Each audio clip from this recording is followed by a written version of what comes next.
Isi pertanyaannya ini dari peserta perempuan, Ustadz. Assalamualaikum Ustadz, saya hamba Allah. Saya sudah tidak punya keluarga. Ayah, mama, dan semua anggota keluarga saya sudah meninggal. Saya tidak punya pasangan dan juga tidak punya teman. Saya tidak suka keadaan ini Ustadz. Saya marah pada keadaan ini, kepada lingkungan dan kepada Allah. Saya lelah Ustadz, saya mau nyerah. Saya nggak suka hidup di antara orang-orang jahat. Kok sedih? Tapi sebelum saya mati, bisakah tolong bantu saya supaya berhenti marah sama Allah Ustadz? Terima kasih. Saya jawab dengan angle pengalaman pribadi ya. Walaupun saya nggak pernah pengen mati sih. Tapi maksudnya apa yang bikin kuat ketika diuji? Apa yang bikin kuat ketika diuji? Saya suka baca sejarah atau kisah-kisah para nabi dan orang-orang soleh sebelum kita. Khususnya ujian-ujian hidup mereka yang berat. Makanya Allah bilang di dalam surat Al-Ankabut, "Walaqad fatannal ladzina min qablihim." Kami juga menguji orang sebelum mereka. Di dalam surat Al-Baqarah, "Massadhumul ba'sa wad-dharra wazulzilu."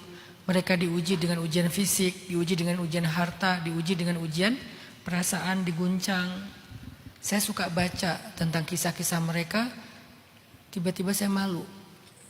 Karena ketika saya membandingkan kisah saya dengan kisah mereka, saya nggak ada apa-apanya. Dan saya malu dengan kisah ujian seberat itu.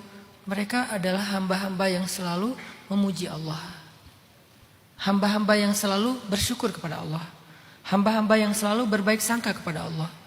Dan yang ketiga, akhirnya saya jadi tahu dengan cara itulah ending dari kisah mereka itu adalah kebaikan. Para nabi, para solehin, ending kisah mereka itu semuanya baik. Kenapa? Karena memilih sikap tadi, sikap sabar, berbaik sangka sama Allah, masih memuji Allah, masih taat pada Allah, endingnya baik. Saya nggak kenal satupun dari mereka yang endingnya buruk. Hatta Sayyidah Asiyah yang dipaksa nikah sama Firaun, meninggal di tiang atau di pohon korma yang disalib, tapi meninggalnya dalam keadaan tersenyum karena Allah buka tabir hijab surga di hadapannya. Hatta Masyitah yang dibakar hidup-hidup, tapi kuburannya wangi ketika Nabi Isra dan Mi'raj. Hatta Habib An-Najjar yang ada dalam surat Yasin, yang dia bilang, ya laita qaumi ya'lamun bima ghafara li rabbi wa ja'alani minal mukramin. Ketika dia terbunuh gara-gara membela para nabi, dia meninggal di dalam kubur, dia bilang, aduhai seandainya kaumku tahu betapa nikmatnya hidup aku setelah mati gara-gara aku membela kebenaran. Aku pengen hidup lagi, pengen ngasih tahu ke mereka. Jadi orang yang syahid itu pengen hidup lagi, mati lagi, hidup lagi, mati lagi, saking nikmatnya syahid. Ketika saya baca kisah-kisah mereka, saya jadi malu dengan kisah saya. Oh, kisah saya gak ada apa-apanya dibandingkan Nabi. Lahir gak punya ayah, kemudian ditinggalkan ibu, ditinggalkan kakek, yatim piatu, gak punya saudara. Pamannya miskin, anaknya banyak sehingga harus survive sendiri. Menikah di usia dewasa, kemudian ketika lagi susah-susahnya istrinya meninggal. Sebelumnya setiap punya anak laki-laki meninggal, punya anak laki-laki meninggal. Setelah istrinya meninggal, anak-anaknya juga meninggal. Yang tersisa cuma Sayyidah Fatimah. Artinya Nabi juga sering akrab sekali dengan kehilangan. Belum lagi nabi-nabi yang lain. Nabi Ayub yang sakitnya sekian belas tahun. Nabi Zakaria, Nabi Ibrahim gak punya anak 50 tahun. Nabi Zakaria yang dibelah dua, digergaji. Nabi Nuh yang berdakwah kepada kaumnya, kepada keluarganya 950 tahun. Tapi dimusuhin sama keluarganya, sama anaknya sendiri. Pas saya baca kisah mereka saya jadi malu. Gak ada apa-apanya kisah saya dibandingkan mereka. Saya juga jadi malu. Kok mereka masih bersyukur sih? Kok mereka masih bisa memuji Allah sih? Kok mereka bisa berbaik sangka kepada Allah sih? Dan yang ketiga, saya jadi tahu ternyata justru dengan cara begitu ending kisah mereka semuanya baik. Yang kedua, saya belajar untuk membandingkan diri saya dengan Gaza, Palestina. Karena itu yang paling kelihatan prihatin dan beratnya ya hari ini. Kayaknya agak sulit kita membandingkan dengan yang lain. Memang di Indonesia ada orang susah. Di Afrika ada orang susah. Di mana-mana ada orang susah. Tapi rasanya kalau ngelihat Gaza, semua kesusahan ini jadi nggak ada apa-apanya. Apalagi kita pribadi. Ngelihat anak kecil. Kebayang nggak sih kalian anak kecil bayi di Gaza udah kehilangan semua keluarganya.